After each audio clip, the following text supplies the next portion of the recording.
Hello and a very good evening. For the past few days, you have probably not seen us coming live or doing any stories. We are in the drawing room for recalibration. We do realize there is some concern why people are not getting notifications, and probably there is something very concerning with the YouTube channel. But then, we are not the ones who would kowtow, we are not the ones who surrender, and we are not the ones who would surrender to fears and apprehensions. As Bhagavad Gita says, do your work and don't expect results. Thus, we are back once again. Doesn't really matter how many people join this live broadcast, watch our stories, but we have to keep doing our job. But then, we also request one and all, help us survive, and the only way to do so is to connect with us, engage on our YouTube channel, that is NTT. Leave your feedback, engage with us, like, share and do subscribe. First thing first, I wish I could say that I'm happy, but I'm not. First thing first, I wish I could call this a closure, but this isn't. I wish the daughter was alive with the family and the family was not bereaved.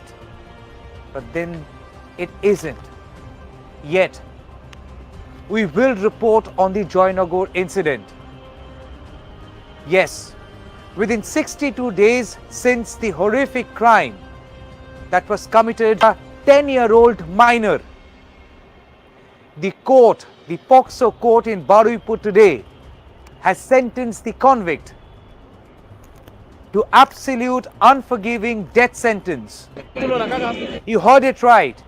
Capital punishment, which is otherwise meant for rarest of rare cases, has been given to the convict, to the 19-year-old man who mercilessly raped a 10-year-old minor and then killed her on 4th of October 2024. We will get to the... But within 62 days since the incident, for many, this could be partial closure. For many, this could be a reason to believe that justice has been served. For many, this could be a sense of assurance. The bereaved family has not been left in lurch, yearning for justice. And for many, this is also a clear indication that if you commit such a heinous crime, the law would come and catch you.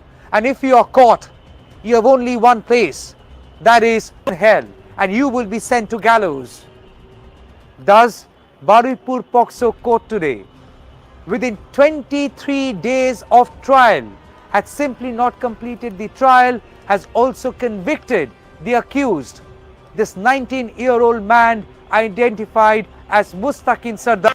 He has been convicted by the court yesterday, and today the sentencing was pronounced, and he has been given death sentence. I repeat, death sentence. And I say again, I wish I could say I'm happy, but I would have been happier if the old daughter was alive. But I'm absolutely content knowing that a criminal of this kind has been sent to the place he rightfully deserves. Before I proceed any further, I want to go full frame on this very visual. I want you to see this face of a rapist. Watch him carefully. Watch him carefully as he was brought to the court. Watch him carefully as he was brought to the court. He tried speaking with the media people while trying to suggest that he is absolutely innocent and that he hasn't done anything else, anything wrong. And he was seen laughing. He was also seen smiling. No remorse displayed. That's the face of the rapist. For many today, a chapter has come to an end as the law has delivered justice for a crime so heinous. It has left a family. This crime had left a family shattered, absolutely shattered, and humanity was left to mourn. But as we watch this visual carefully today, you realize that this 19-year-old man who had displayed no remorse whatsoever, deserved nothing but capital punishment.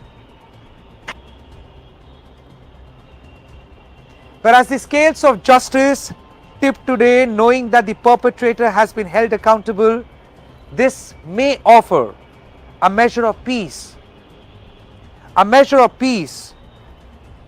for the bereaved family. This could be a step towards healing in face of an irreparable tragedy. Every time I report on a crime of this kind, I can only think of the family, the bereaved family. And tonight, our thoughts, our deepest of thoughts are only with the bereaved family. And I repeat again, wish they didn't have to go through this. But at the same time I say, I wish every time a man who is committing such a heinous crime, perpetrating such a heinous crime, inflicting so much of pain on an innocent life, is only and only meted with such a consequence, that is punishment. A quick timeline of the incident. On 5th of October, as the little child was returning home from her tuition, this convict, Mustakin Sardar, offered her a bicycle ride, told her that I would take you on this cycle and I would drop you home. That would be quicker and faster. It's 4th of October 2024. That innocent girl believed this 19-year-old man, Mustakin Sardar, trusted this man who belonged to the same village. This 19-year-old man betrayed her trust, took her to an isolated place, committed this heinous, barbaric crime, gave her so much of pain that no human being deserves, and then killed her. All of this on 4th of October. The family kept on waiting for the daughter to come back home. As the daughter did not come back home, they went to police station, lodged a missing complaint. Later, the body was identified. That led to massive protest and violence across the village. Public anger quite justified. We can't accept so much of such a heinous crime against one of our own. People erupted in anger. On the same day, that is 5th of October, a FIR was registered by Baruipur police. This case came under Baruipur police district, and the case was registered on 5th of October. On 5th of October itself, this man was arrested, and then within 25 days, that is 30th of October, charge sheet was filed before the court. Yes, in the meantime, the matter did come before Calcutta High Court. Yes, Calcutta High Court said that POCSO case should also be included, and court also ordered a second autopsy. Kalyani, which is not a state government hospital but a central government controlled hospital, AIIMS Kalyani, the second autopsy happened. So relying on scientific evidences, forensic report, and also relying on circumstantial evidences, CCTV footages, at least 36 of them who have testified before the court. Finally, the trial, which began on 4th of November, concluded on 26th of November in a record 23 days. And then finally, on 5th of December 24, the conviction was pronounced. He was found guilty. That is, Mustakin Sardar was found guilty. And today, that is 6th of December 2024, he has been given death sentence. He has been given death sentence. Here is said, the same police that came under lot of scrutiny, the same police which had come under lot of scandal after Arjikor incident which happened on 9th of August, the same police which had to face a lot of rebuke from the protesters who had also given them a spine as a mark of their protest. Today, the same police held a press conference and said that they are contented with the fast-paced investigation, but equally regretted this incident that has taken a life away from the family. Here's what this had said. যে গত 4 October Baruipur police জেলার জয়নগর থানা এলাকায় 10 বছরের এক নাবালিকার মর্মান্তিক মৃত্যুর ঘটনা ঘটে। তাকে ধর্ষণ করে শ্বাসরোধ করে খুন করা হয়। মেয়েটির পরিবারের তরফে ঘটনার দিন সন্ধেবেলা একটু রাতের দিকে মেয়েটির টিউশন থেকে বাড়ি ফেরেনি এই মর্মে একটি অভিযোগ দায়ের করা হয়। সেই অভিযোগ পাওয়ার 4 ঘন্টার মধ্যে সেই রাতে আমরা 19 বছরের এক স্থানীয় যুবক মুস্তাকিন সর্দারকে গ্রেফতার করি, যে জেরায় ধর্ষণ এবং খুনের কথা স্বীকার করে নেয়। এই মুস্তাকিনের বয়ান অনুযায়ী আমরা সেই রাতেই স্থানীয় একটি ধানক্ষেত থেকে নাবালিকার মৃতদেহ উদ্ধার করি। এই ঘটনার পর পরিবারের মানুষ চেয়েছিলেন যে ময়নাতদন্ত, নাবালিকার দেহের ময়নাতদন্ত হোক কেন্দ্রীয় সরকারের অধীনস্থ কোনো হাসপাতালে এবং জুডিশিয়াল ম্যাজিস্ট্রেটের উপস্থিতিতে। পরিবারের সেই দাবিকে সম্পূর্ণ মর্যাদা দিয়ে পুলিশের তরফে শতপ্রণোদিত সুমোটো একটা অ্যাপিল করা হয় মহামান্য উচ্চ আদালত হাইকোর্টের কাছে, যাতে পরিবারের দাবি অনুযায়ী ময়নাতদন্ত হয়। মহামান্য আদালত সেই আবেদন মঞ্জুর করেন এবং তাদের নির্দেশ মতো এইমস কল্যাণীর ফরেন্সিক বিশেষজ্ঞরা নাবালিকার দেহের ময়নাতদন্ত কল্যাণীতে সম্পন্ন করেন। এই পোস্টমর্টমের রিপোর্ট থেকে আমরা জানতে পারি এক্সটার্নাল এবং ইন্টারনাল ইনজুরি মিলিয়ে মেয়েটির দেহে মোট 38টি আঘাতের চিহ্ন ছিল এবং পোস্টমর্টমে জানা যায় যে মেয়েটি গুরুতর যৌন নির্যাতনের শিকার হয়েছিল, যাকে মেডিকো লিগ্যাল পরিভাষায় বলা হয় অ্যাগ্রাভেটেড সেক্সুয়াল অ্যাসল্ট। মৃত্যুর কারণ বলা হয়েছিল asphyxia caused by manual strangulation, অর্থাৎ শ্বাসরোধ করে হত্যা।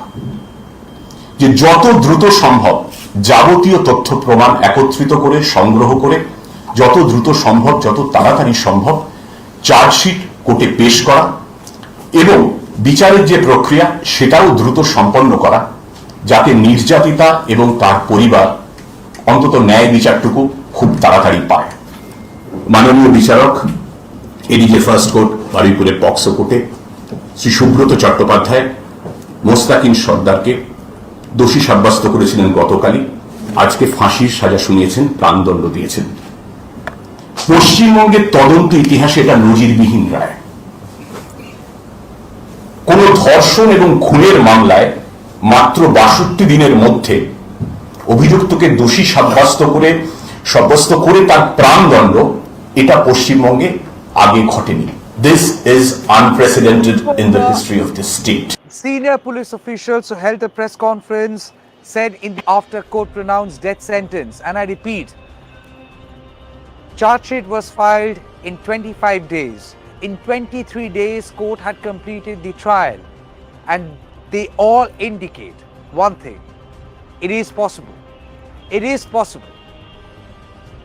But let's now focus on the important aspect.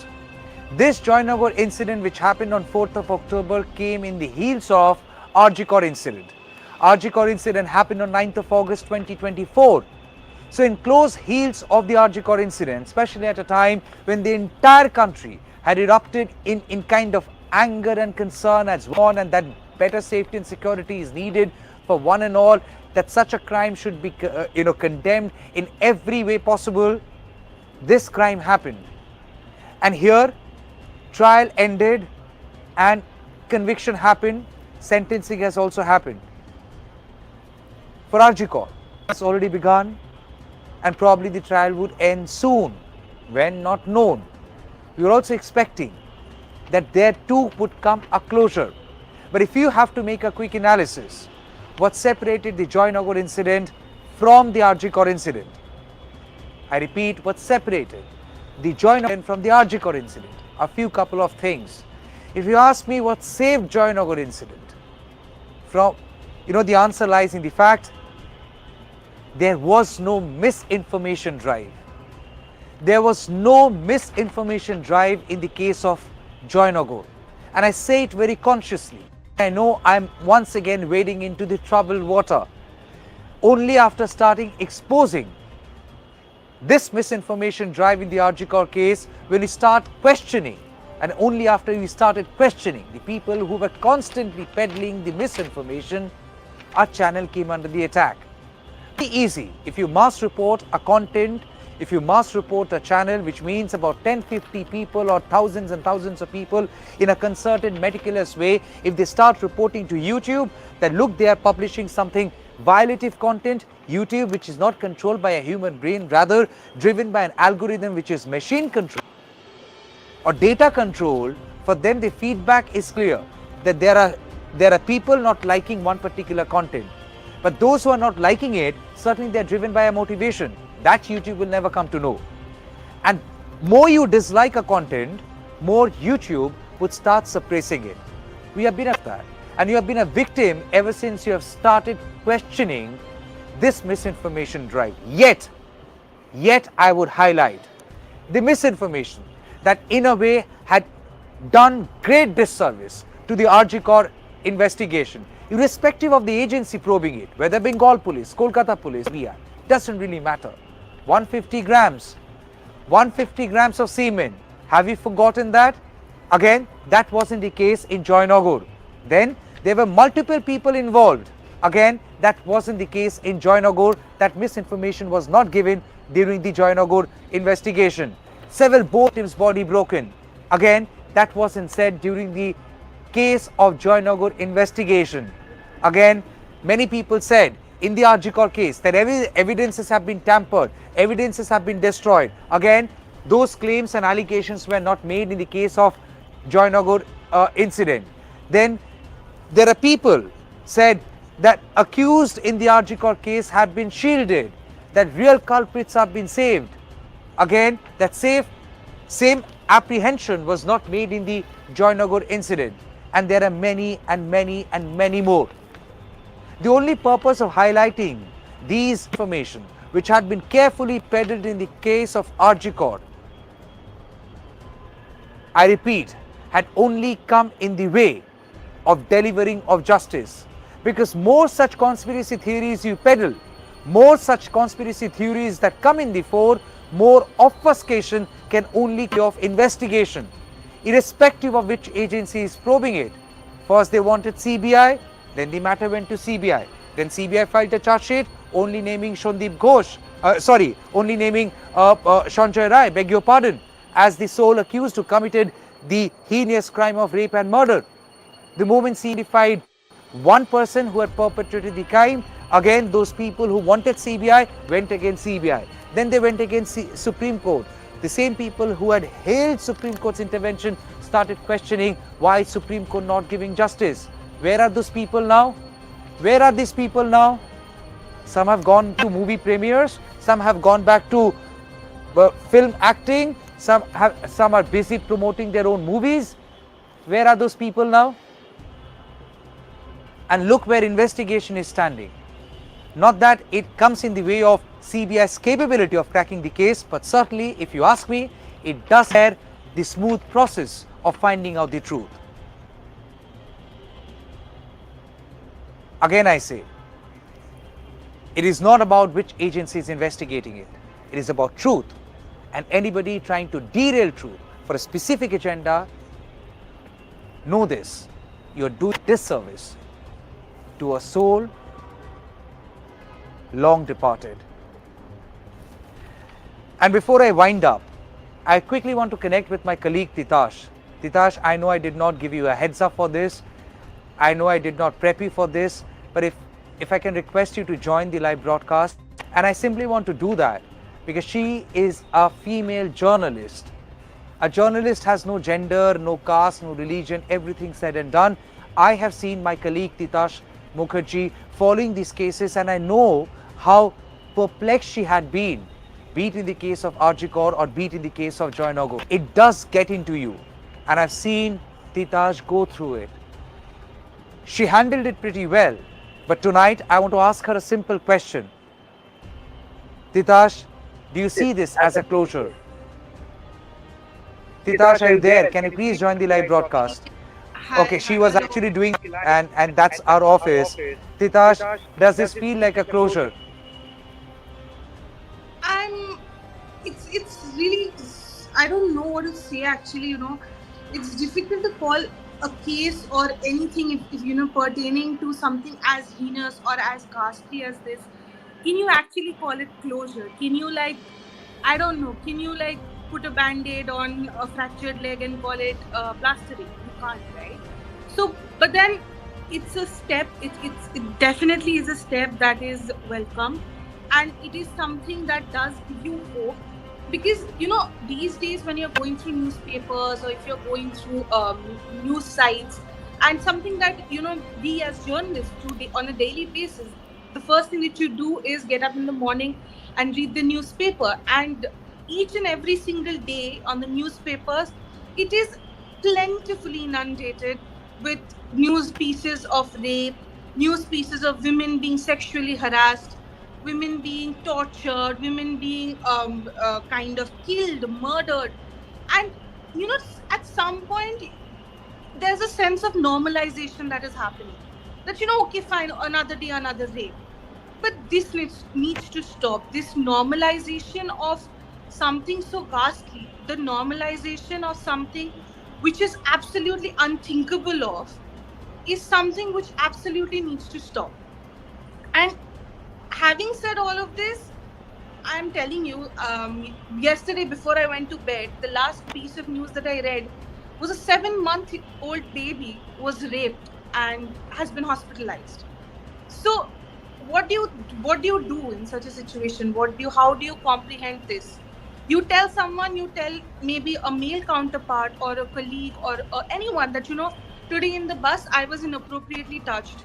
Today in the bus someone did something to me. The person would say, okay, fine, why didn't you slap that person? Why didn't you take an action?